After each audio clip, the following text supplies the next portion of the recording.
This time we will explore the disassembly window, and more precisely the text view. The disassembly, or also known as the IDA view window, is probably one of the most important tools when analyzing binary files. It offers two display representations, the graph view and the text view.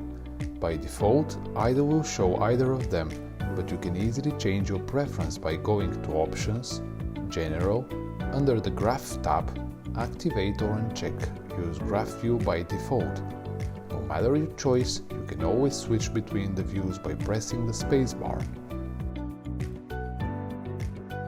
The text view of the disassembly window shows the complete disassembly listing of a file and is the only way to view the data regions of the binary, since those cannot be represented in a flowchart suitable for the graph view. You can see that the representation in this view is straightforward, a linear listing. Let's have a closer look at the listing. The leftmost part is the arrows window. It shows non-linear flow within a function. You will notice that there are a few types and styles of lines and arrows. The solid arrows indicate unconditional jumps. The dashed arrows are for conditional jumps. The dashed or solid lines in bold pointing to an earlier address in the program most likely represent a loop. Next to the arrows window we see the section name, the virtual address,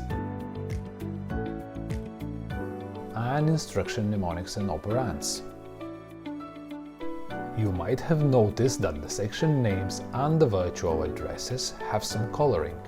These colors match the legend of the navigation band.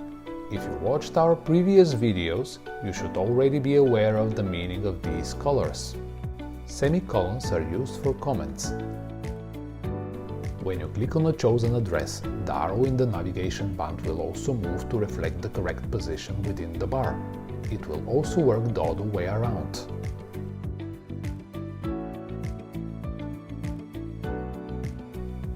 We hope that you enjoyed this video.